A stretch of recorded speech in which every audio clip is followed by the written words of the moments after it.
But I said, what if I made my job the job that I wanted? What if I changed the things I did? And in many ways, each no opened the doors to many more yeses. I did probably some of the best work after he said no. Mm, And so I think that sometimes, Chuck Swindoll has the quotes like life is 10% what happens to you and 90% how you respond to it.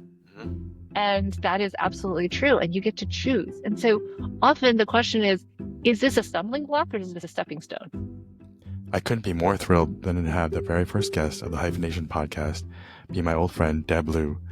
Deb Liu has been an inspiration for me and many others as a seasoned technology executive with over 2 decades of experience leading innovative consumer platforms. She most recently served as the president and CEO of Ancestry, while she steered the company through significant digital transformation and global expansion. Prior to Ancestry, Deb spent over a decade at Facebook, where she played a pivotal role in building and scaling key products including Facebook Marketplace, Facebook Pay, and the company's mobile ad network.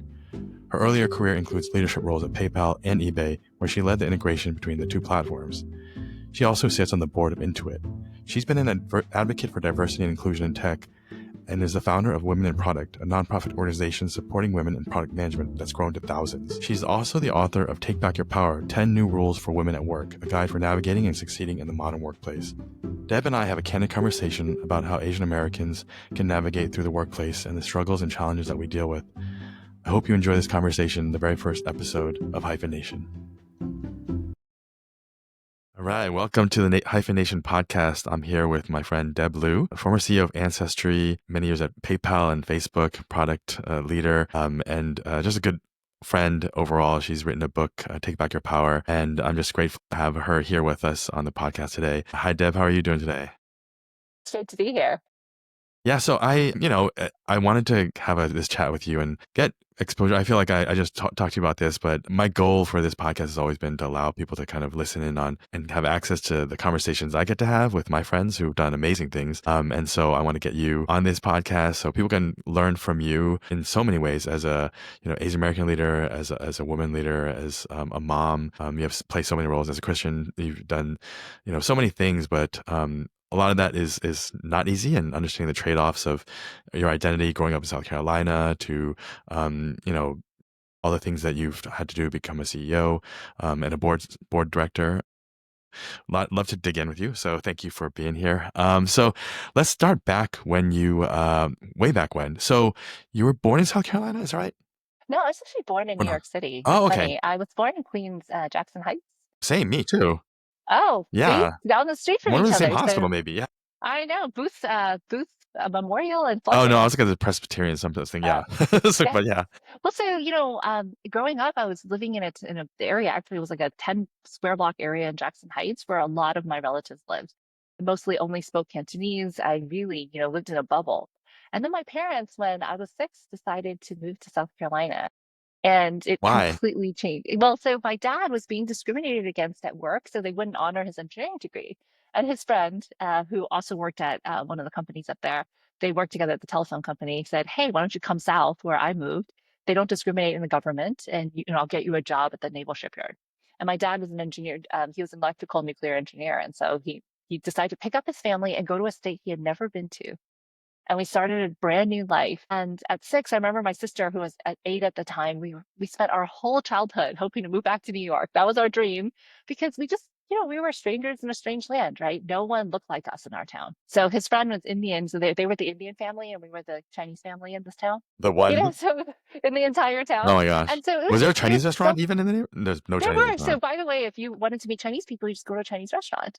So everybody, there was the one Chinese restaurant in town, So I worked at Chinese restaurants and, throughout my whole life, like all kids. And it was that's how you connect with the Chinese community, Huh. was the restaurant community was very welcoming and very supportive. But there was just one or two families in every single town out there.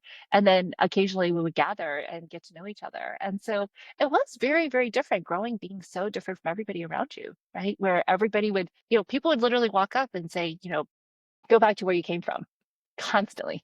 And I would say, Even New as a York. kid. Even as a Even kid? as a kid, yes. Wow. Like people would come up to my parents at the mall. Wow. And so I think it's very different now that we live in California, right? Yeah. That's not something my children have ever experienced. So they were very surprised when I told them these stories. Yeah, and there was no I'm assuming because the Asian community is so small, I mean, there were no usually Asian churches are very big communities, but, I mean, some people travel hours just to go to find the Well, so nearest that's what one. we did. My parents, we went to a Presbyterian church when I was growing up, but they created a Bible study community that was both a Chinese school and Mm, a. So this is the you go on Saturday, and you go to Chinese school for 3 or 4 hours, and then yeah, you have fellowship, and we had dinner, and we had potluck dinner every Saturday with a community. But we drive super far because again, you have 1 or 2 families per yeah. town. We would drive probably 45 minutes to an hour to kind of a central location where we would meet. And so that was a community. Eventually, I met a family there who later, actually, one of the kids who I grew up with introduced me to my husband. Wow, I didn't know that's how you met David. Oh, Yes. that's crazy. Is he from the area, North Carolina, He's from Southern? North Carolina and I'm from South Carolina. Actually, we would have met when we were teenagers. Though we were crabbing, and I saw a family. That same family came to town, and they said, "Hey, tomorrow we're bringing our whole youth group, and we're going to go fishing and crabbing here." We show them all our tips and tricks. Then they asked my parents if they could come back, and my parents were like, "No, we have church Too far, tomorrow." So we ended up yeah. not coming back. And David's like, "I remember that trip," and I said, "We could have met Oh my when I was like gosh. 13 and you were 15." And he Wow. said it's probably better we met later when we were both much cooler than the nerdy kids that we were back then. Yeah. No, I mean, do you still keep in touch with that community? Because I find that a lot of people who grow up in these kind of, like, small communities and, like, they're the only connection they have really strong bonds to the other kids that they met Yeah. back then. Well, it's so funny because I just was in North Carolina this past week for my daughter's college tour, and I had dinner with that same Danny Tan who introduced us. We Wow. actually had dinner with him again, and we've stayed friends over this all this time. I met him when I was 6, by the way, Wow. and he introduced me to David when I was 18. And so when you decided to go to college at Duke, was that I'm surprised you didn't wanna go back up to New York because you kept saying you wanted to go to New York. Well, so my parents at this point, I mean, my parents actually believe that they lived the American dream. So regardless, Mm, people used to throw things at our house and there yeah. were prank calls constantly and someone broke our windows. But my parents really believed in the American dream, that this was their dream and they really thrived. I think we struggled with the identity, but Mm. for them, this was the ability to buy a house, have the picket fence. And so I The think that they were very, trade-offs, yeah, yes, they were just so grateful for yeah. the life that they had, and they had good friends and they had a church community. And so it's very different when you see, people ask like, how do I feel about all these things? And I said, my parents just had so much grace for the life Yeah, that we led. And yeah, so I love that too, even though yeah. I had a much harder experience in the school system. But when I was going to school, I didn't want to be too far from them. And my parents couldn't afford to send me too far. And so I applied, Georgia Tech, Mhm. Virginia Tech, like these sort of area schools because I did I knew my parents didn't let me go too far away. My sister Yeah. ended up going to Georgia Tech a Okay. couple of years ahead of me. Yeah, And, I was going to follow her. I wanted to be an engineer, just like my dad, my yeah, sister. And when I got a scholarship to Duke, it changed my life. My sister's like, Georgia Tech's not the right place for you. You need to take the scholarship and go to Duke. yeah. And I did, and it transformed my life in so many amazing ways. Yeah. I mean, my wife's from the South, and I always tease her. I'm like, "Oh, I never wanna go anywhere near the South," because but I mean, a lot of it she gets angry at me because she's like, "Not all Southern people are like that. You have this kind Yes, of no, I mean, I love North stereotype." Carolina. By the way, it's not because most people are wonderful. Yeah. It's just that it's not people are malicious. It's just that there's when something is foreign, when Different, something is yeah. different, people need to call that out, and Yeah. they feel the ability to say those things. But actually, when I went to school, I loved North Carolina. I would have stayed there. We ended up graduating from Duke, going to Atlanta, and I loved Atlanta. Mhm. And when I came out for Stanford, we wanted to move back to Atlanta and North Carolina. We After just oh, couldn't find a wow. job. Yeah. And so we ended up staying here and kind of falling into tech careers here. And so, it was not for lack of trying that every time we Yeah. went back to see his parents and see our friends in Atlanta and North Yeah. Carolina, we kept saying, we're going to come back. And our Yeah. friends in California are like, you're never leaving. You almost never leave this life. Well, And that's when I what? 20 years later, we're still here. yeah. I mean, that's when I met you was here in the Bay, and but when you were you at BCG in Atlanta office then? Or So this is BCG Atlanta. so Yeah. you already had even as an adult, like, Yes. been living in the South and And we got married. We met at Raleigh Chinese Christian Church. We went to wow. Atlanta. We got married at Atlanta Chinese Christian Church. We had a community that we wanted to Yeah. get back to. But we've also found so much here. So many great friends and amazing careers. The ability to work in tech in a way that we could just never find the opportunity back home. So we're here, and our kids would never want to leave this place. Although Yeah, we told them if you want to live in California long term, you need to go someplace else for college. Just yes, spend I some time agree. elsewhere because A it's real kind of a world. bubble, right? Yeah, you gotta go in the real It's a world. very different world. Yeah, somewhere with snow where you have to like no, you didn't have to do that, but like something where you have to suffer a little bit. But then, so when you were at BCG, did you see were there any Asian partners, or is there anyone that looked like Not you? at the time. I mean, it was not a very, again, this was, back in this was 98. Very welcoming city, very diverse city, but it was just not, consulting was not a very diverse, industry. And over time, I think that consulting has gotten a lot better. But I think at the Hmm. time it was just, especially the office in the South, people opted for bigger cities, right? New York or Chicago or Yeah. kind of bigger offices. Atlanta was a very, very small office. I mean, it's the folks I talked to today still, I mean, Really? that even the partners they said now is it's not as diverse. Well, when you look at the analyst class and then like, Yes. Well, yeah. you see see a lot more Asians, but there's a lot more attrition. I mean, I think a big part of it has to do with selling too. I feel like a lot of folks have to be a partner, you have to be good at selling. And I mean, I'm not saying that Asians aren't good at selling, but I think there's a stereotype that like we don't. I mean, that's not a skill that I think a lot of us have. Well, I just remember what the partner I work for said. I didn't get the highest rating. I said, well, what's the gap? And I was used to getting the A, right? Yeah, Getting the good grade, yeah. getting, honors, whatever. And he's like, you're really bad at the client part of client service. And I think that's what he's saying, which was, I said, yes, but my work objectively is good. Like the analysis is solid, my slides are good. And he's like, you're missing the point. And I think that's a huge wake up call for me because I always thought that it was a hard skill. You have the right strategy, you have the right slides, you present it in front of the client Mhm. and you get the A. That Yeah, is not how the real world works. It was a yeah, huge wake up call for me, which was yeah, he's like, you need to spend time with the clients. You need to, hang out with them. You need to, yeah, cultivate that relationship. And I'm like, I'm doing the work. yeah. And I realized that You're like, you the have rest of to that have, stuff is not necessary, like the yes, fluffy stuff. Yeah, but that's really what leadership looks like yeah. in the eyes of the client. And so I really had to learn how to do things differently. And that's partly what led me to business school was that I had to learn a different set Mm. of skills than I learned in engineering school. Yeah. Do you feel like that when he said that? Because it's easy to say, "Oh, that." I'm like, I'm never gonna. I just don't like that stuff. I don't want to hang out with people I don't know. I'm like, because especially if you have a community, a church community, you're like, your friends already. You're like, well, this is work, and then I'm doing all my stuff outside of that. So I don't want to be spending my time like having dinner and drinking with these people that I'm like my clients or whatnot. But in reality, I mean, that those soft skills are things that we never prioritized, like growing up, but they're probably the difference maker for becoming promoted to the exec. I mean, you've done it yourself, but um, like, how did you feel when he said that? I mean, it must have been like there's like this conflict in your head. It's like, what? I don't understand. Outperforming probably all my other analyst class, at least on the hard skills, but the soft skills, I mean, it's not nothing we ever prioritized. Well, I think that that's one thing that we do a huge disservice in how we teach our kids what success looks like, right? Everything is like lockstep. You take tests, there's an assessment, there's the SAT, there's an application, there's a moment where you're judged, and then you move to the next thing and the next Yep. thing. And that's not how the real world works, right? Yeah. Someone is better at you than everything. Yeah. And you have to decide like what are the skills you bring to the table and how does that Yeah. fit with the workplace that you're in, the environment that you're in, the team that you're in. And I think we just say we just rely so hard on these kind of hard skills. Like I Yeah. check the box, I know how to do this problem, I know Yeah. how to solve this. When actually relationships are so much more important. Mhm. And I'm not saying that you should fake it, but what I'm Yeah. saying is on top of the hard skills, you have to add the level of soft skills. And it's not just, you know, are you speaking up in meetings? It's also how do you make the other person feel when they're Hmm. with you? Hmm. And that's relationship building. And I really could not understand. What he said to me was like this weird moment. I was like, that doesn't compute. And I need to really, you Ironically, have to, that doesn't ironically, compute as a robot. It does not compute.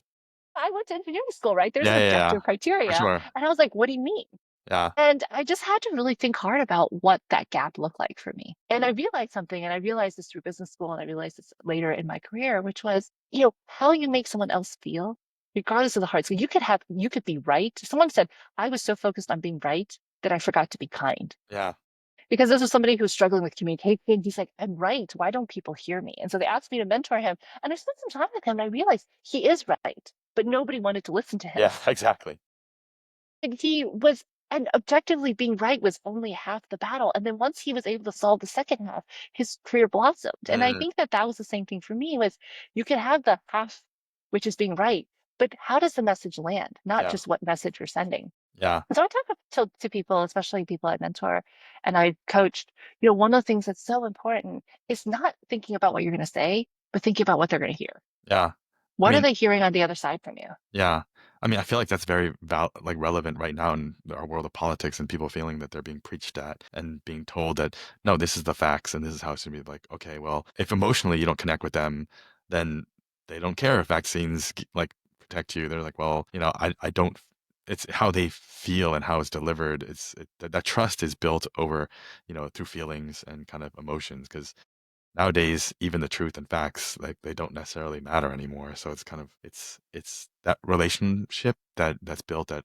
And again, like, you want to work with people. I don't Most of the time I don't care what your resume says. I want to, like, know that I can trust you, or I want to work with you, or I Yeah. like you, right? Because especially in the world of AI now, it's like, okay, well, a lot of the, like, the metrics and the calculations, that's going to be done literally by not like when it's but an actual little computer. So that stuff, I mean, the way to differentiate yourself career wise is actually those soft skills that you learn that they don't necessarily teach in school. I get this at GSB, they try to teach us that at Stanford. Did you feel like you learned what you needed to learn at Stanford through those classes? Did you find yourself taking more of those, like, org behavior classes and things like that? Yeah. Well, you mean you've heard the phrase poets and quants, right? Yes. Obviously, with an engineering degree, I was on the quant side. Yeah. And so those classes came easy, Yeah. like it's like take a You derivatives skip in through finance. them I'm like, I've easy. never Yeah. done this before. And I'm like, oh my Yeah. gosh. Yeah. So those like stats class, economics, accounting, Yeah. like those things were pretty Breeze. straightforward. Yeah. But when I went back for our 20th reunion, actually it was our 15th reunion. We actually talked about what it was that made a difference. What classes did we value most from our Mhm. time at the GSB? And the thing that people universally said, it was the soft skills. Mhm. At some point your accounting classes, like you could look that up, right? Those are Yeah. those are things you could read from a book. Yeah. But it was the soft skills, it was touchy-feely, it was organizational behavior, it was strategy, it was these Yeah. classes like marketing, where it taught you not just how to have a good answer, but Yeah. how to communicate that answer, Yeah. how to persuade others. And I think Yeah. that that's the part I needed most in my time there. And Yeah. I think that is something which we lack. One of the things I've been doing is I want to teach more of that at undergraduate level. I've been Mm. working with my friend Sun Yin Mhm. at Duke. She's creating a class on leadership for engineers. And one of the That's great. reasons is because I felt like I lacked that. And so I've been Yeah. helping her and supporting her as she does that, because I do think that so often we teach the next generation that is hard skills, and then they are in for the same wake up call that I was in for when I. Yeah. Yeah, I mean, I feel like that's the problem with I feel like a lot of Asian Americans, and because of their parents, where they came from, testing and, doing well on tests was everything, because that's what got you to the next level. It was literally like you're playing like Super Mario Brothers, where you're in a linear game where you have to keep hitting these things, versus Yes. like Zelda, which is like an open world, or, Grand Theft Auto, where you're like, oh, okay, I can go choose this or do that. But we knew exactly pre-med, go be a doctor, do fellowship, residency, and then your whole life is tracked because there's just one track. But I mean, that is literally just hoop after hoop, and, checking, like you said, hitting the check boxes to get to the next level. But the real world game doesn't. I mean, definitely doesn't work Yeah. that way. You can do fine doing that, but you will hit a ceiling. I mean, honestly, I don't know how fulfilling that is either. If you just keep just jumping through these hoops and these checking off these boxes.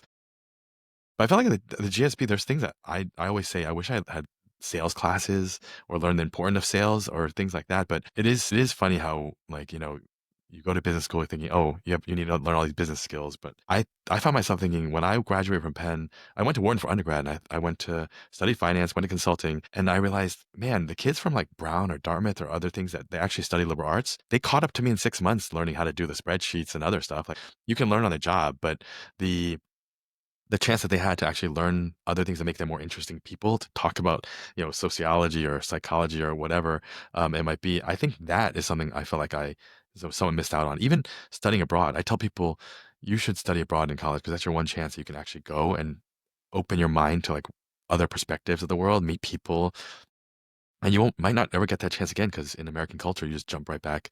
Like you said, you're taking a break right now, but that's rare. Most people just jump right into a job after college. They don't take a gap year, or they don't, like Europeans, they go off and, work for a couple of years in some other country, and, take their time before they figure out what they're going to do the rest of their lives. But I feel like our parents would never accept that.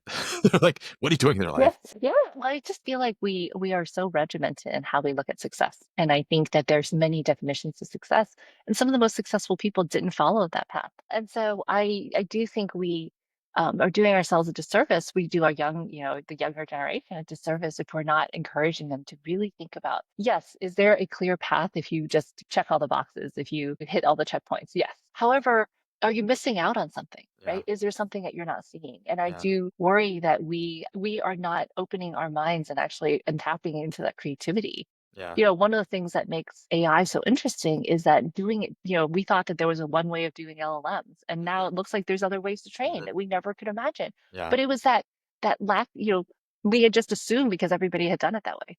But now you're seeing like there's so many other ways to do things. And the question is, I tell people in the time of AI, so I recently wrote an article about what is valued in the time of AI. So it's called future ready as opposed to future proof, because how do you actually prepare yourself? And so, yes, the things that we took years to learn, people used to do things with slide rules. Yeah. And, I was talking about how at BCG, one of the partners, like, yeah, they used to have light boxes where they traced all the slides. Yeah. And, people did manual like calculations, using very basic rudimentary tools. And now, we have PowerPoint. And I said, someday I was thinking, today you could actually like input the information and actually have a draft of your slides, which is Yeah. totally Yeah. different. In seconds. Yeah. But it's not the answer. Yeah. It's not the person that has the answer. The It's the delivery. person that learns how to ask the questions Yeah. Yeah. and learns how to communicate the answers Yep. and persuade others Yep. of the answers. That's Yeah. where the power comes in. And that authenticity, that storytelling, that influence is so precious and so Mhm. different than anything that we valued before. That, I think the kinds of skills that you need are so different in what we need to prepare for the next chapter.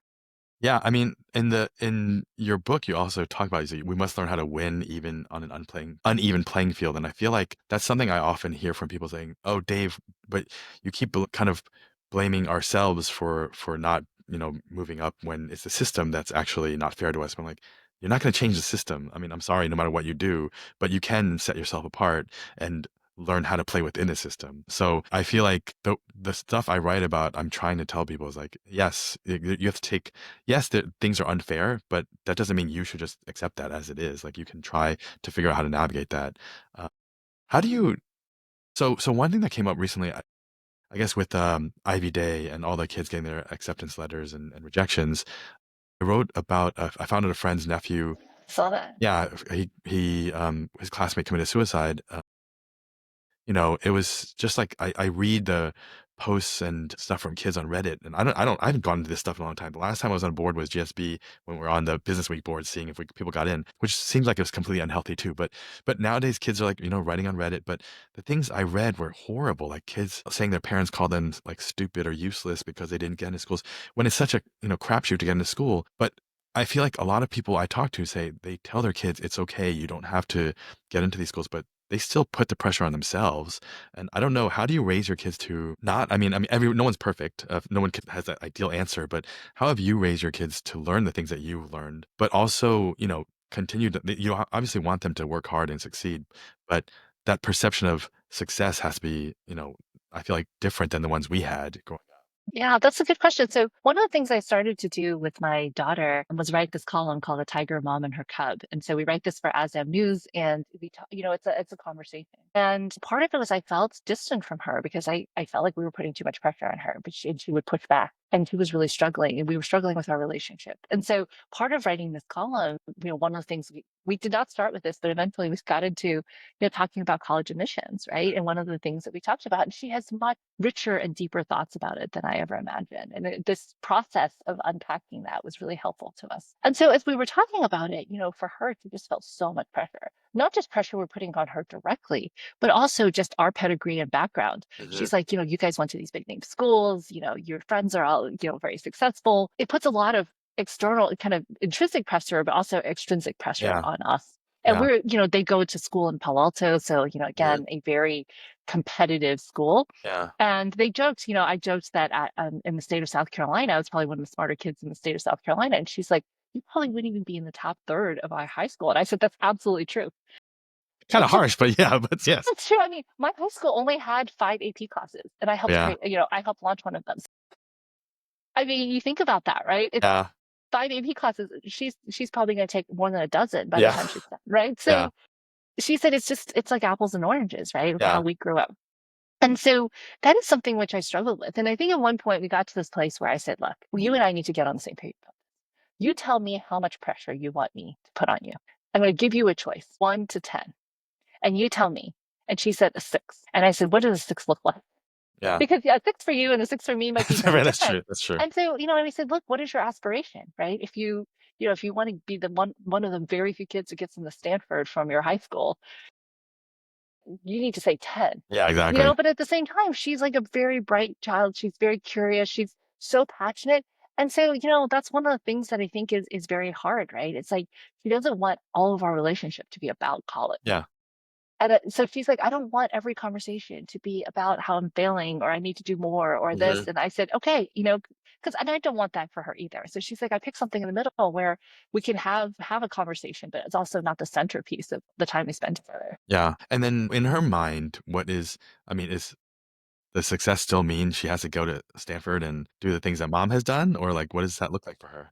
Well, I told her like your definition of success doesn't have to be mine, right? My parents, lived a very happy life in a small town in the South, and that was their American dream.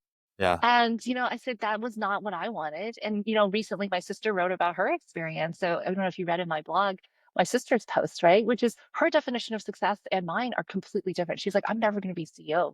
Yeah. And that's okay. I'm never going to aspire to these things to sit on boards, but I'm kind of the behind the scenes person. And that was something which, I was the person who was like, I need whatever she did. So she's the older sister, which is, I mean, you Yeah. love it. She was the older sister. I'm like, whatever she did, I'm going to exceed it. I was Yeah. extremely competitive. She's like, why are you even competing? I don't care. Yeah. Yeah. But that gave me a benchmark of what was possible. And, Yeah. so she's my sister is extremely smart, but she was also number one in her class. But she said, I got the SAT score I wanted to get into Georgia Tech and I'm good. And I'm like, why would you not take the test again and again and again? You know? She's like, I don't think that's necessary. Yeah. Yeah. And so again, I think different personalities have different definitions of success, but in many ways she's lived her dream too. And so I'm really happy for her. Yeah. No, it's funny because my sister reads all my stuff, and she's at Meta, and she's doing great. But I write all these things about kind of breaking out and being a leader and this and that. It's like, well, she's like, well, not everyone wants to be an executive and manage people. I like being an IC, and I'm like, that's good. I think everyone should be happy with what they want to be, but I my goal in writing is for those who want to break through and feel like they're being suppressed somehow. I want them to figure out how to navigate all that. So, but it's true. I mean, she's very happy. It's not the things like I would necessarily choose, but the same. Everyone has a different kind of understanding what their happiness is. And I think we should be okay with that. And so that's why for my kids, like, as long as they do their best in whatever they want to do, I will be supportive. But, there's also the fine line of I still want to be pushing them the way my parents pushed me. But at the end of the day, I think a lot of it, even though I think back to when my parents pushed me, but I don't know that after a certain point, I ended up pushing myself and they didn't have to do it anymore because I stopped listening. I'm like, okay, I'm going to just do this. I became more competitive. I became more Yes. driven. But ideally, that intrinsic kind of drive is what you want them to have at some point. So it sounds like Bethany, like your kids have that. Um, Huh. yeah. Well, I told the kids I can't want it more for you than you want it for Yes. yourself. Exactly. And, one of the things that I just remember when I was in third grade, I saw a list of names on my teacher's desk and I wasn't on top of it. It wasn't in alphabetical order. I'm like, I'm going to be at the top of the list when I graduate from high school. I was in third grade, and I put a tremendous amount of pressure on myself Yeah. because for me, my dream was going back to New York, right? I needed to leave this town. I needed a Yeah. way out, and Yeah. college was the way out. And so I Yeah. worked tremendously for years to get there. I needed to get a scholarship because my parents couldn't afford it to Yeah. college. And so for me, it was just I had this burning desire. Mhm. And that drove me until I got there and I was like, wait, this is what I got. What's Yeah. next, Yeah. right? And so then it's like a series of what's next. Like what's the next Yeah. achievement? What's the next goal? What is the next Yeah. milestone? Yeah. And I think that that's not necessarily the most healthy way to live. And so Yeah. I do think that it's important I do want my kids to try their best in school. And I do think, and it takes people thrive in different ways. My son was a late bloomer. He struggled during COVID, but then he really blossomed and is doing great in college and he's super happy. But I think the first couple of years, we were very, very worried about him in high school because COVID took a really, a toll on his Yeah. mental health. And so Yeah. I just, I think it is a balance point, but I tell the kids, I can't want this for you. You have Yeah. to want it for yourself. Yeah. I mean, it's the same thing for sports. When I see people pushing their kids in youth sports, and if they don't, I mean, if a kid doesn't want to play, they'll never be good enough. And they have to have the drive themselves because they're the ones out there. But I feel like I see so many parents pushing their kids so hard. And I'm like, wow, this kid, it doesn't seem like they're enjoying this. It doesn't, I don't know how they're going to ever get to the point where their parents want them to. But it sounds like, I mean, I don't know. You can say if it was a traumatic childhood, but going through those things in South Carolina, wanting to leave so badly, I mean, that gave you drive. A lot of things, successful people, they have some kind of traumatic experience, and they like, somehow they're resilient enough to get through that, so they can do so many things. Do you feel like you've looked back on that time and kind of worked through that yourself? Well, I think, today we use I never label this trauma. I don't label this because I feel like sometimes we label something and it becomes too big in our lives. Yeah. Just like, when my son was diagnosed with anxiety, I'm like, look, just like this is a thing that you're going through. This is Hmm. not, doesn't define you. Hmm. You see kids say, I am X, like they Yeah. define themselves by the problems they Yeah. have or the Yeah. trauma or whatever. And I said, look, just like, for example, I was diagnosed with breast cancer, Hmm. but I don't call myself a cancer survivor. I don't want that to define who I Hmm. am. Hmm. It is an Hmm. experience I went through. It's something I got something out of, and I wouldn't be who I am today but for the relation, the experience I had growing Yeah. up. And so, but I don't allow that to define who I am. And Yeah. instead, I say, hey, it's like a place where you traverse through. It is a Yeah. part of your journey, and you Yeah. remember that part fondly, but also the struggles that were there, and Yeah. it helps get you to the next destination. But if you dwell there, if you choose to Yeah. live there, that's not healthy. And so I do think we are defining ourselves by the struggles that we had more than we're defining ourselves by who we want to be. And I don't want that for my kids. I don't want that for myself. And so I rarely talk about it as something that I dwell on, as opposed to it is a part of my chapter of my history, and it made me who I am. And I wouldn't change that because it Yeah. gave my parents what they wanted. Yeah. And it made me who I am today. Yeah. I mean, like going back to like the GSP and the soft skills and like, I mean, so Professor Pfeffer did take the class, right? I didn't take the class when I was You didn't there. take No. the class. Okay. So when he talks about how like or when how did you guys get to know each other then? Like you started guest speaking in his class. Yeah, Yeah. so 10 years ago, I started guest speaking in class because my coach, Katia, Katya, that's right. suggested that I speak there, and she was helping about the class. Got it. And then but did you agree with his like what he was teaching or like were you turned off by Well, it so or when he first gave me his book, I'm like, this thing is totally over the top.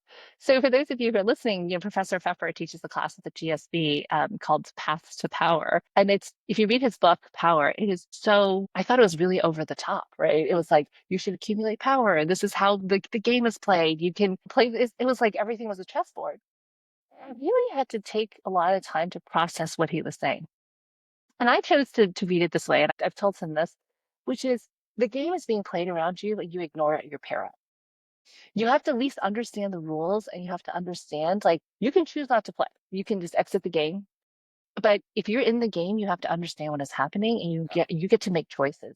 I've given his book to many, many people on my team who've really struggled with this. They're like, I don't understand what's happening to me. And I said, that's because you're letting it happen to you. You need to take Mhm. control of the game and decide and this is not about playing politics. This is about Yeah. understanding the dynamics that you're Yeah. living in. Yeah. And so, I think it was a great cultural guidebook to a lot of corporate life. And I don't think people are as malicious as, most people are actually just have different incentives than you. Yeah. And when your incentives don't align, they do things that make sense to them that don't make Yeah. sense to you. And you Yeah. can choose to just accept it, or you can choose to understand it and decide what to do next. Yeah. And that's why I find his book so helpful. I think a lot of people read the book are surprised I recommend it because it is It's like a not lot. you. Yeah, yeah. But at the same time, it is so great to see, just like peeling back the curtain and seeing what's Yeah, it's behind raw. the It's raw curtain. and Yes. honest. Yeah, totally. And remind me again, at 10 years ago, what point in you were you in your career? You were at Facebook at the time, I'm assuming? I wasn't very senior when I came to speak to this class. I was surprised that they invited me. I was, managing, like, it was a decent sized team, but I was Yeah. not, because within a couple of years I had taken my manager's job and my manager's job and joined the M team. But before that, when I was invited to the class, I was like, whoa, I don't even belong in this, Mm, speaking as a guest speaker to talk about these things. But, over that 10 years, obviously lots has happened, right? And yeah. my career has grown a lot. And each year he said, you get better and better every year. And I said, in many ways, I feel like I have something that I want to make sure that I have something to say. Yeah, So I yeah. work really hard to make sure that I have an interesting life in the The next meantime. yeah. Well, did you feel like that going to that class or reading the book, did that impact your like career personally when you were at Facebook? Absolutely. I mean, because it helps me understand the dynamics. Again, I think that all companies are organisms that they live in a culture, and that culture you choose to ignore, you actually embrace it, and you have to figure out how to navigate that. And people who are very good at, this is like the client part of client service, it's the soft skills of navigating that Mhm. make you successful or not the hard skills of knowing what to do. Lots of Yeah, people have ideas. Who is going to get it done? The yeah, people who are able to figure out how to navigate the organization to get the resources, support, the yeah, influence necessary to have things happen.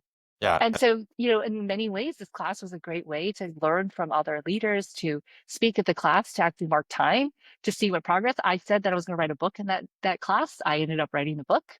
So many things I said, after the class, yeah, Professor Pfeffer said, when are you going to go out and become a CEO? And I'm like, that's crazy. And 2 years later, when I got the opportunity, I called him up, right? So, yeah, you see these things, these things built on it. Every time you interact with someone, you're changing each other's direction in some yeah, small or big way. yeah. And this class was that for me. Yeah, it sounds like it. It sounds like he kept you in check to like, okay, write a book, So get a video. It was like, okay, it took I a have to lot go of back things. to, yeah, I'm gonna be held accountable. So when I go back to class next time, I gotta tell Jeffrey, oh, wait, I got this, I did that. But I mean, that's amazing. So do you feel like if you had stayed at PayPal, you would have had the same trajectory there? Because you were already, a director there, but you knew the culture well enough there. You made the move to Facebook Meta, but you could have stayed at PayPal and probably done very well too. Do you feel like the cultures were different? Yeah, well, so first when I joined PayPal, I think there were only 300 people in Mountain View. I think the Mhm. company was a little bit larger because it was an Omaha office, but it was relatively small. Yeah, And then when I left, it was, thousands of people. yeah, And I went to eBay and I was the head of buyer experience for a period, and it was like, I don't know, 10,000 people. When I joined Meta, it was actually, Facebook was 900 employees when I joined, sub 1,000. yeah, And so it's like starting over from the bottom up and yeah, seeing this hyper growth. And so I do think that I had more opportunities because I was able to, because once you reach a company of a certain size, yeah, you're a widget in this larger machine, yeah. right? I, It's a different I joke game. that Yeah, when I joined PayPal, I think I was like the 14th product manager or something like that. yeah, But I owned like a huge swath of the product totally. but now, you look at a resume, it's like I am the onboarding risk manager for, Latin Yeah, America for small yeah, businesses. And I'm like, yeah, because they've cut up the products in such yeah, small ways, even though the business is at a totally different scale, right? And yeah, so I do think when you go into an organization that's hyper growth, you have so many more opportunities to fill gaps, to learn new things, to take on responsibility, to persuade. There's just more green space and open space for you to fill in. And I think I really thrived within that environment. I loved doing that at PayPal, but I felt like we were just locking down the roadmaps at some yeah, point just to get things done. And yeah, it became harder and harder to ship. And so I think that one of the things that's really helped me is I love the green space of like thinking through what is very possible. And a lot of the products I built were kind of 0 to 1 at Meta. Just like, I was there for the early days of PayPal. I just was not good at let's just run this large organization and yeah, do things. I think that changed over time. I learned those skills of like how do you, navigate managing hundreds of people and, headcount and budgets and P&Ls and those things.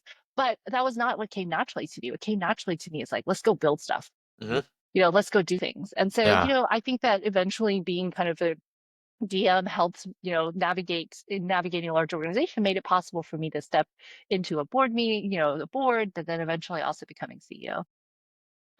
No, I mean, I remember because when I was at Yahoo, it was like about 1,000 people or like sub thousand, and I was doing product for Yahoo Finance, and I was pushing out code to millions and millions of users myself, and I was like, well, I'm a PM pushing this stuff out, but when I went to eBay, it was after GSB, it was much bigger company, and I thought, wow, I can't get anything done here. There's so much more politics, and people don't want to actually get anything done. It feels like because that just means more work, or everything's going fine already. So why kind of move the like rock the boat? And so I remember thinking, it's like I am not cut out for this big giant organization because it's just harder. I feel like to push to get things done, and so I did notice, though, I did not know this, that you had founded a company alongside in parallel this with all this? Well, I had a small business with my sister called Maya Road where we Yeah, sold SaaS scrapbooking supplies, and she ran it primarily. I just, we started, I do trade shows with her. And so it was kind of fun. Like it started when we were at eBay. When I was at yeah. eBay, I would buy things and then we would wholesale and then resell. We Mm. started a brand.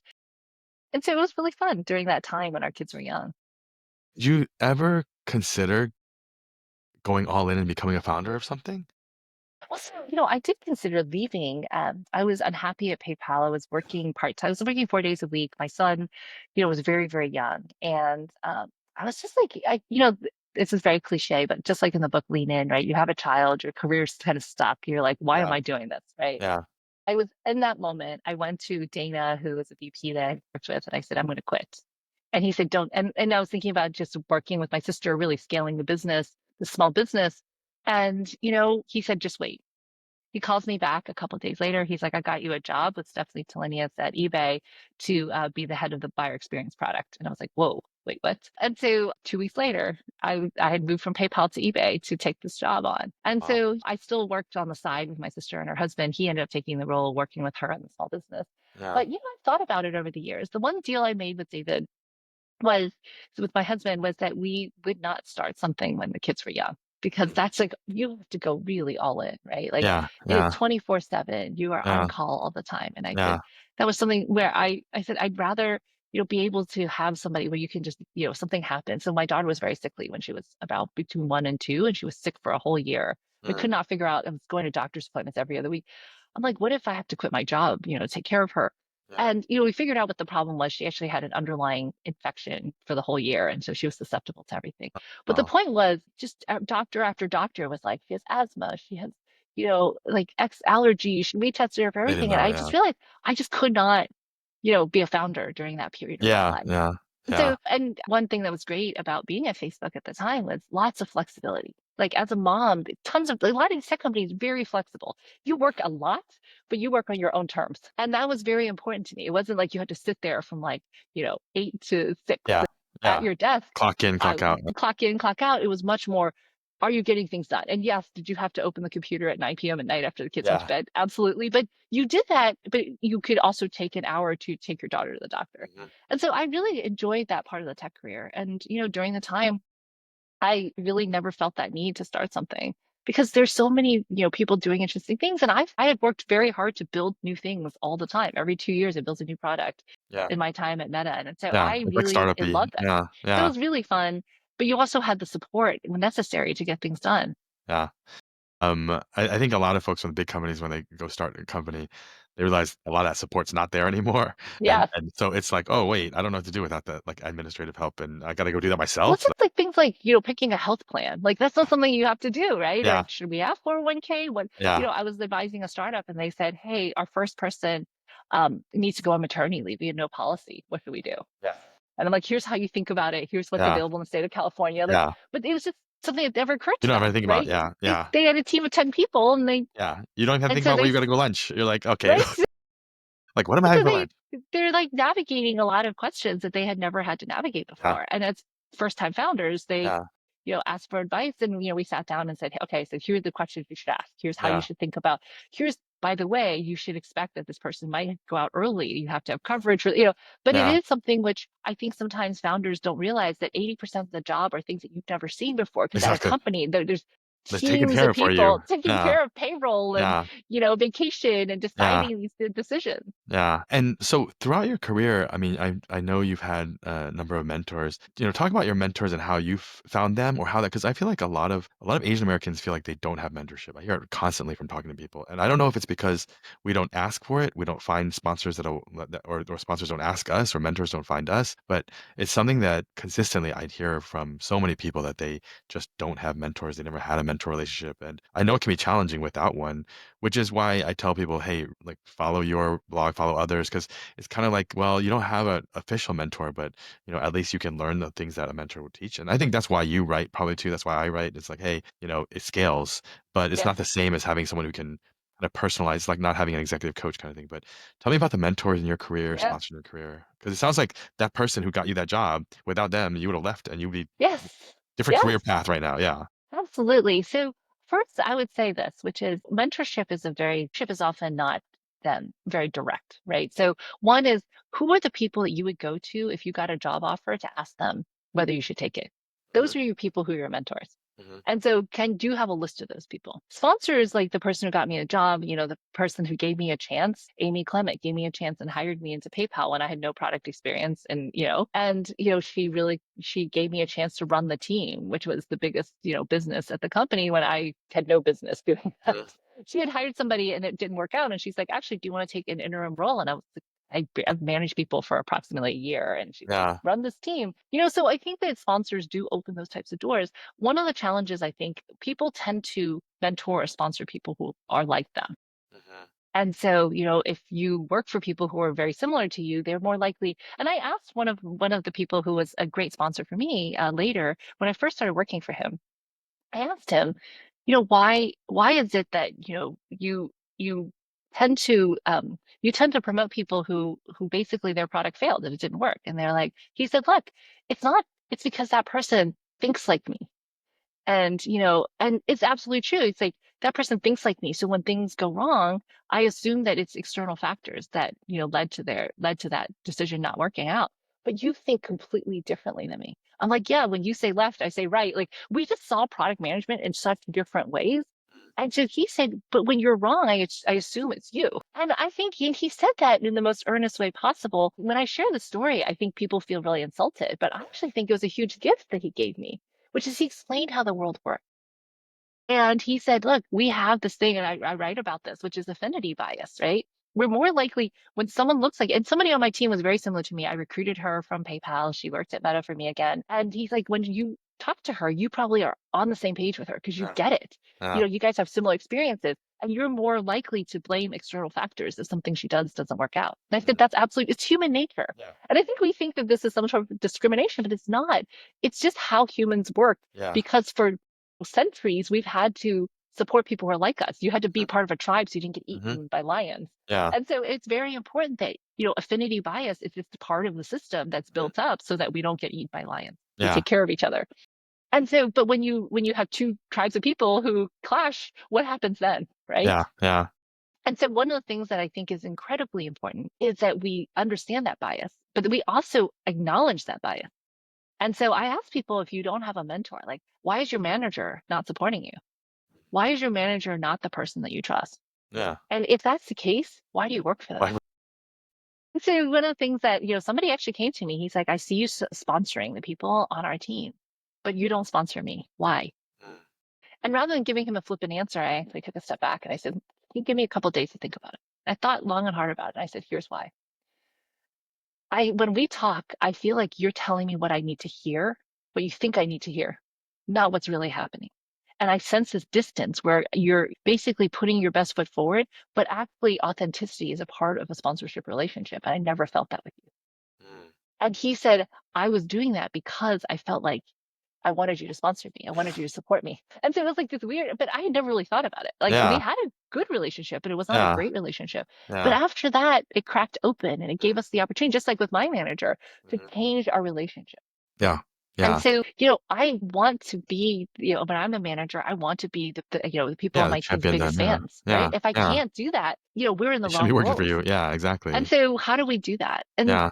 the thing I would tell people is there was a woman who came to me and she said, after your book came out, I did what you suggested at one of the other events and I asked my manager when he's going to promote me. Like, what's the distance between me and getting promoted and what can I do? And he said, not only am I not going to promote you, you'll never get promoted on my team.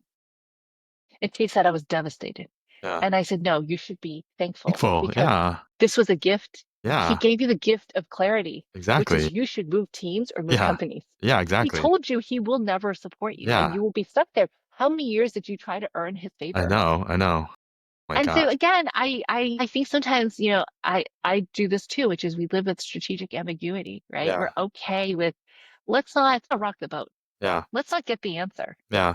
But if she had known 2 years ago, she Should could have have gone. Yeah. invested her time and effort in Yeah. something else. And so I do hope that we don't allow ourselves to have those blinders and Yeah. instead just open ourselves up to say, maybe this is not working. Yeah. And that's absolutely okay.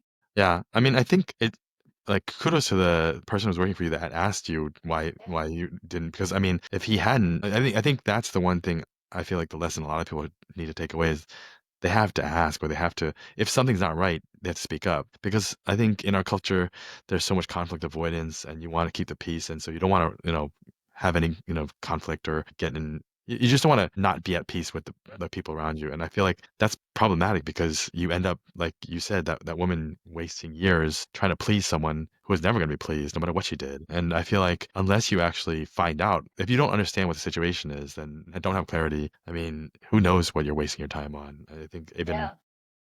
I mean, yeah, and like Jeff says, Professor Pepper says, like if you are a place for too long that you shouldn't be at, you that's on you.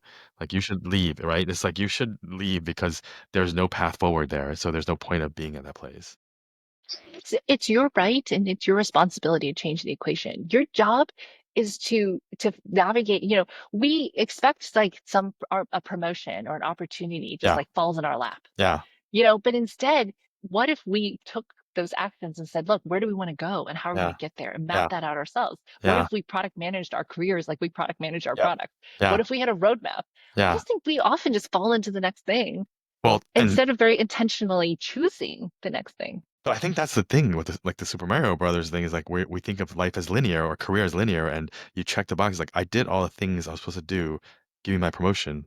Like it's very much a I checked all the boxes, like and that's like give me my certificate because I'm gonna jump to the next thing now. But that's not how. I mean, it's very subjective when your manager is the one who decides what you get promoted or not, right? It's not if it was very objective, it'd be different. But we're so used to that in school and we're programmed to be perfect in school, but in the real world, like that's not what gives you, gets you the promotions or gives you the job. Because I mean, I hear so many stories of, well, they got the job because someone liked them, or like you said, affinity bias, whatever it might be, but it was nothing about their skill set or, what they were able to do in the past. It's like I think, I mean, obviously baseline they should have that, but if they don't like you, they're not going to hire you. They're not going to promote you. They have to actually want to, because, it's unfortunate, but and then I tell people all the time, it's like if they don't even know you personally. Why do you think they're going to promote you? They don't like you because they have no relationship with you. You don't hang out with them.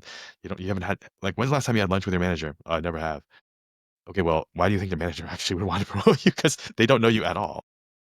Yeah, and I think we do ourselves a disservice also by not advocating for ourselves. Like, oh, there was one person on my team that said, "Hey, it was my head designer. He's really amazing at design, and it was an opportunity to manage the team." And he said one day, "Hey, I want to learn strategy, and we're doing this strategy refresh. I'd like to learn alongside you. I've never done this before." And I said, sure, like, why don't you sidecar? We will just sit down and hammer it out. I put him in the deck, I put him in the brainstorm meeting. And he had just never seen it done because he came out of design. He's an amazing leader on the Yeah, design side, but had never gone through the experience. And he said, I yeah, learned so much yeah, because I gave him the pen and I said, you edit this. And yeah, then I would change it and we would go back and forth. But I had no idea that he wanted that until he told me. Because people don't magically know what you want, yeah, right? You think that the other person's supposed to be able to read you. Of course, I want to get promoted. I'm like, really?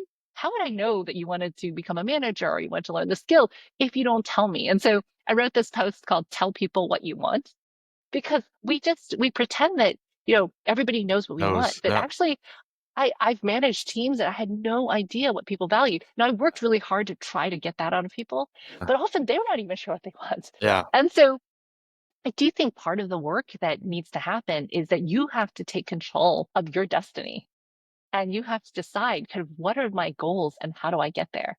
And I think, once he said I wanted to do this, I gave him tons of opportunities to like work with us on different things. And, and I just seeing him blossom from hmm, something where he'd never done it before to becoming very good at something yeah, was a journey. And over that year and a half, 2 years, you could just see how those skills made him a better design leader too. yeah, yeah. No, that's awesome. So, uh, Deb, you've had, an amazing career. You've had mentors throughout, but I'd love to talk about executive coaching because, it's something that, I've talked about and written about and how it's important for us to learn skills that we're not comfortable with sometimes. And you've had an executive coach in your career. I would love to learn about how that happened. What got you to the point where you felt like you needed one, and more than anything, what you learned from your coach.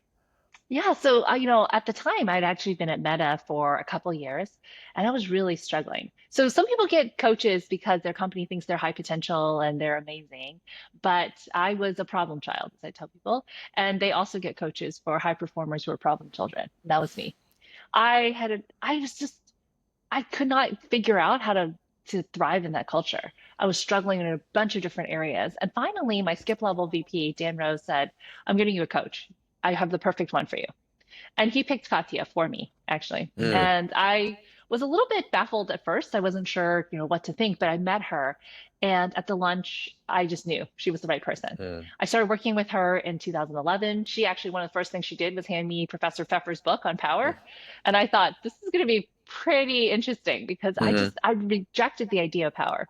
mm. And so over the years, so I've worked with her now since 2011. She was one of the first people I told I was pregnant with my daughter, Oh wow. and she helped me navigate that entire process. My daughter's 13 now.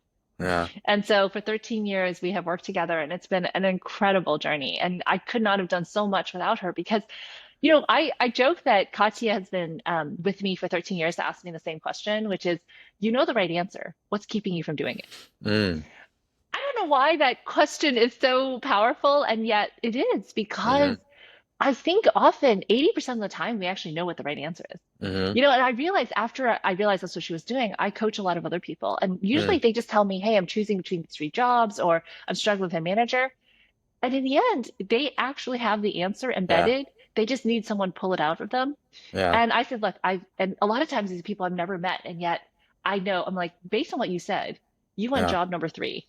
I Yeah. don't know why you're even describing the other jobs because you're selling me to Yeah. sell you, Yeah.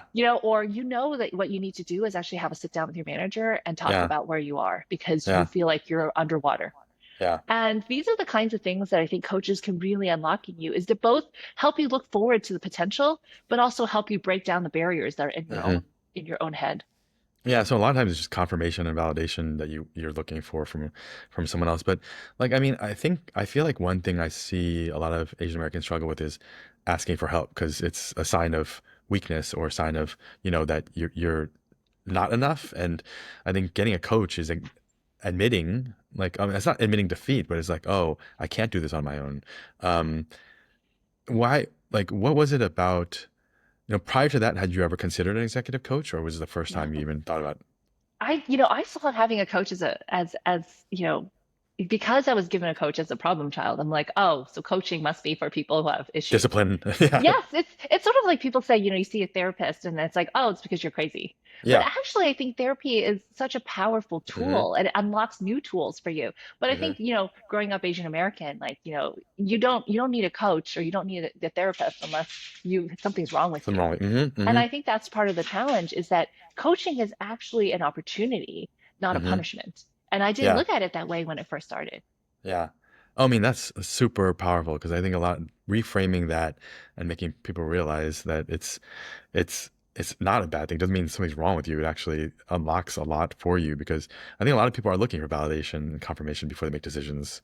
Yeah. Um, and so you still see her today. I mean, what are you getting nowadays? You're doing other things. Like, how does she help you in your daily life? I think it's having a sounding board, right? It's Hmm. having somebody to actually reflect, hey, these past couple weeks, here are the challenges I've faced, here are the things, the opportunities that are ahead. It is so great to have somebody who's seen all the patterns, who's worked with Hmm. high potential and high performance people, but also all the anxieties related to that. It's been Yeah. really funny because I started coaching various folks, just informally over the years, and now that I've Hmm. stepped back, I'm doing it more formally. Hmm. And this morning someone called me and they said, I need your help. Hmm. And I called them back. Actually, two founders called me and said, I need your Hmm. help. And I talked them both off the ledge. And then I Yeah. said, here's what we need to do. And so it is so powerful to have somebody to say, hey, look, I need some talk to somebody. I need five Yeah. minutes. Yeah. And I think and then also to process your thoughts. I think a lot of times, one of the reasons I'm writing my new book is we just run from one thing to the next and we never Hmm. look back and actually say, hey, here are the tapes. Yeah. And part of it, what drives academic and athletic performance is actually looking back and saying what worked and what didn't work. Yeah. Yeah. Experiments that work. So scientists go back and say, Hmm. okay, what didn't work? How do I change it Hmm. for the next time?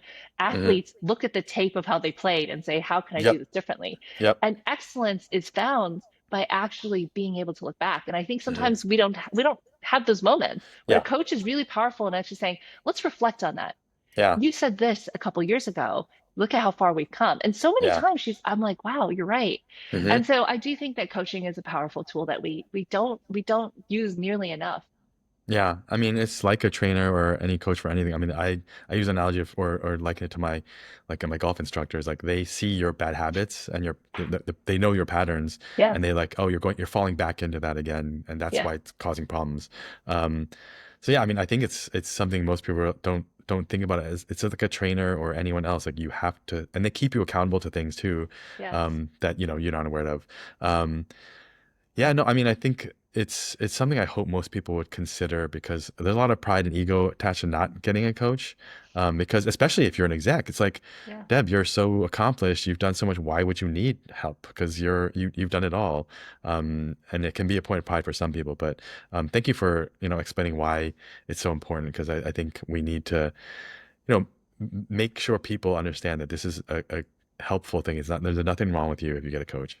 And the best athletes have coaches, at Yes. the very top of their game. And it's because they have those coaches they get better. If Yep. we're not reflecting and trying to get better, what are we doing here? And so I Yep. do think when I tell people, hey, I think we can use a coach, you could use a coach around X, and sometimes it's a problem, sometimes it's an opportunity. Sometimes I think the reaction is, wait, what? I need help.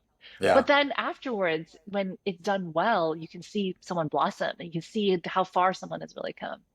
I mean, when you talk about taking control of your journey, were you seeking out a CEO position or did it kind of come to you? Well, so I had not. I actually, you share a little bit about this in the book where somebody reached out to me for another CEO position. It was Hmm. a public company CEO. And I remember saying to Jim Citrin from Spencer Stewart, hey, like, why me? Like, this is, and it was right before COVID. It was actually one of the last dinners I had before COVID. And he said, why not you? You have all the qualifications, you've Hmm. run big businesses, you've built a lot of things. Hmm. And so, I put my hat in the ring and, that didn't work out, but actually it opened my mind to the Hmm. possibility. Hmm. And it gave me the ability to think through, hey, maybe this is something I want. And so when the call did come, I was able to say, yeah. Yeah. And then, so what was that like? What surprised you most about the CEO role and going into that role? Obviously, like there's a lot of people have expectations, but like what surprised you most about when you were? One of the things that was very hard was, I took this role was during COVID and our Yeah. buildings were all shut down. So Yeah. I've never met anyone in person. It was, Yeah. so how do you build rapport and support and relationships during a time when things were just so crazy? At the same time, it was also an opportunity where I could get to know people without a lot of the cultural baggage as Hmm. well. And so I really, one of the things I did when I first got in was I did the listening tour and I stole the questions from Gokul. And I posted them if you want to see. I did a listening tour where I asked these same five questions of 60 people at the company and across the entire organization. And then I wrote a State of the Union so I could say, hey, here's what people are thinking. And it gave me a good insight into the culture, onboarding, how to think about what's happening and where to go, where we could go next. And so amazing company, but Ancestry's been around for 40 years, Yeah. surprisingly. It started Yeah. out as a book publisher Yeah. and then it had CDs and discs and has evolved and it was one of the early online subscription products and has done so many interesting things over the years. And so it was really an honor to be part of the company, but also really fall in love with the problem. And actually like what are the solutions that we're offering in the market? And I had an amazing 4 years. I hit exactly 4 years as I stepped Yeah. down and it was such an honor to be a part of that company. Would you want to do that role again or go back into a large company in a different role?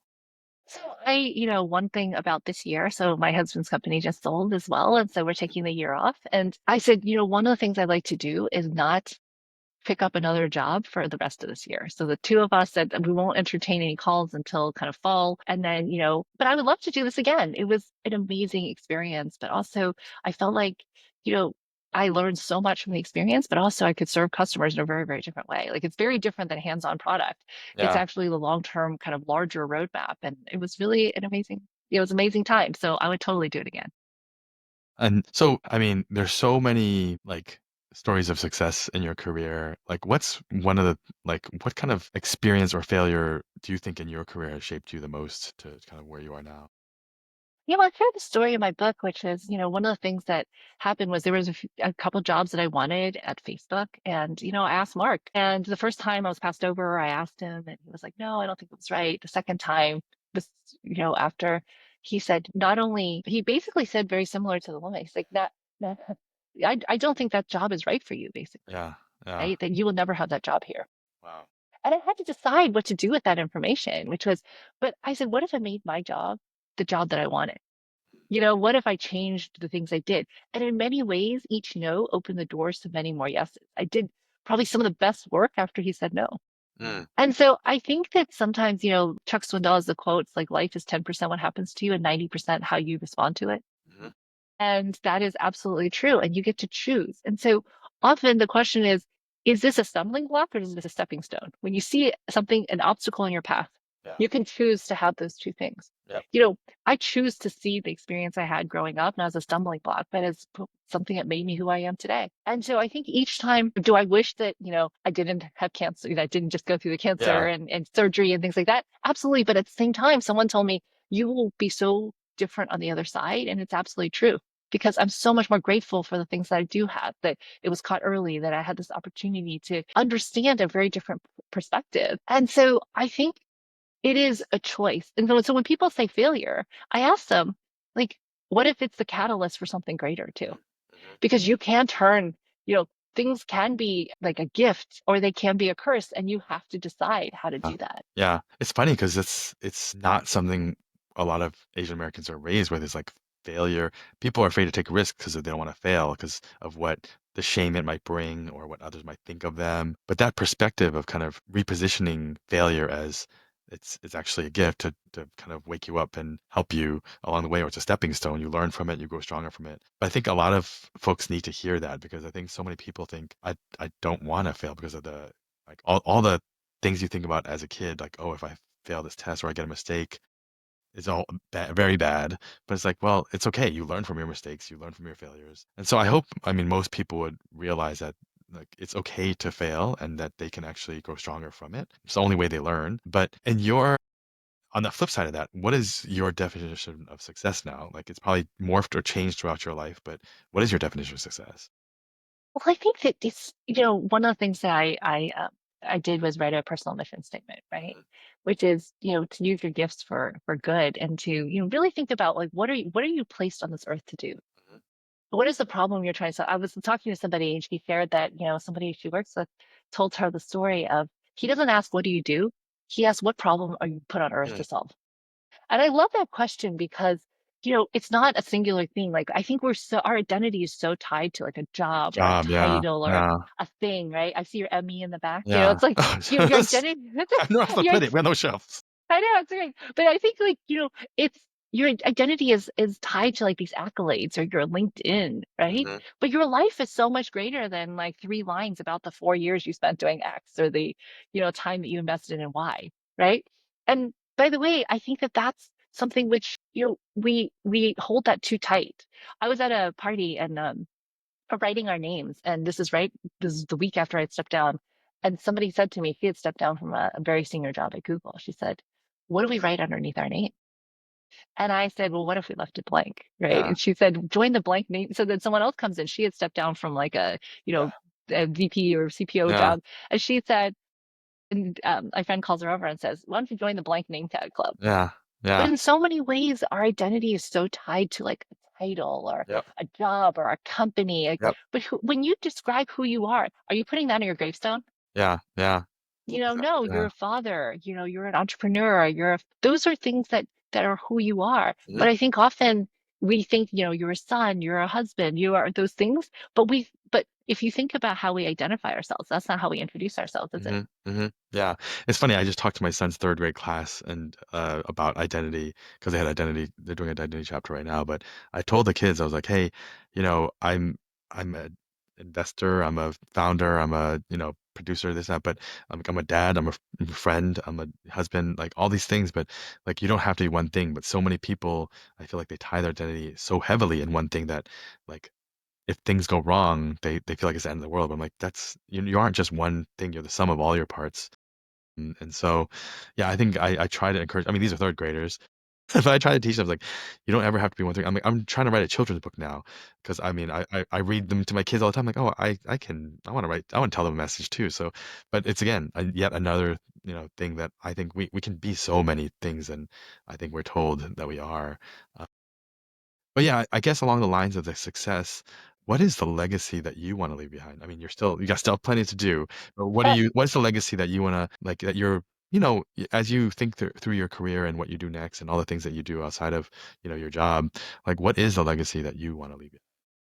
Well, I want people, one of the things I said in my mission statement is I started this mission statement because when I was in business school, I don't know if they did this in your class, but one of the first things we did was write our obituary at the Yes. beginning of business school. Yes. And it's a reminder, everyone is fresh faced. They come into Stanford, they're like, this is their dream. And then Yeah. the first thing is like, You're gonna die. The imagine your mortality, death. face your mortality. Yeah. But then, when we hit our 15th reunion, two people had already passed away. And so, time is not infinite, right? And so my question is like, do you leave every interaction having made the other person better? Are you giving of your gifts? Are you, blessing others? And I think that that's a really important question. And for me, I think that's the most important thing is that, are you, you have a set of skills that you could give to the world. Are you using it to your greatest capacity? Are you using your talents in the way that are, set to, you're given this opportunity to do all these amazing things. Are you living up to that potential? And I think sometimes, it's easy to kind of ignore that and to say, well, I'm just complacent or I'm doing X today and I just ignore everything else.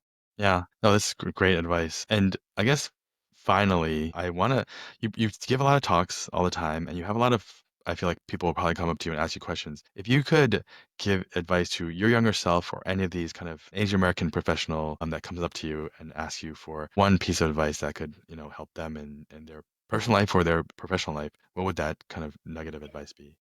Well, the thing that I always tell myself, I tell my kids is if you're always learning, there are people who are like better than you at something, but if you're always learning, you're eventually going to exceed them because the people who are hungry, who have the learning mindset, who are constantly seeking more information, who are trying to update that information, who are, giving themselves over to learn new things, those people are constantly growing. They're doing more, they're lifting harder. And I think that we kind of have this fixed like, okay, I studied X and X, and therefore I'm an expert in that. Mhm. No, but you can learn so many things your time outside of college is so much longer than your time in college. Mhm. You don't have to start with having all the knowledge. Mhm. Instead, you can always evolve and grow and learn new things. And I think we have this often fixed mindset. It's like, I checked this box, I did the thing. Mhm. But what if you're constantly evolving? And so that means listening to feedback. It's listening to counter opinions. It's opening your mind to things that you could never have imagined. And I think that that is the greatest skill I see those who are start out not maybe at the highest place. They're not necessarily the smartest person, but they're eager and hungry. And always keep that hunger. This is so helpful, and I think it's a lot of us don't realize how important it is to keep growing and learning, and that's what makes life interesting. If you stop learning, you think you know everything. Like, what else? What's the point of the rest of life? So, Deb, thank you so much for your time. I know you got a lot going on, and I mean, I guess you're not working, but you got plenty of other things going on too. But thank you for taking the time to share your story and your advice with the audience. Hopefully, we'll see each other soon in person. Yes, But again, thank you for taking the time. absolutely. Thank you for inviting me. Thanks for listening to this episode of Hyphen Nation. Please subscribe to my Substack at www.davelu.com and follow us on Instagram at the Hyphen Nation and LinkedIn at Hyphen Nation.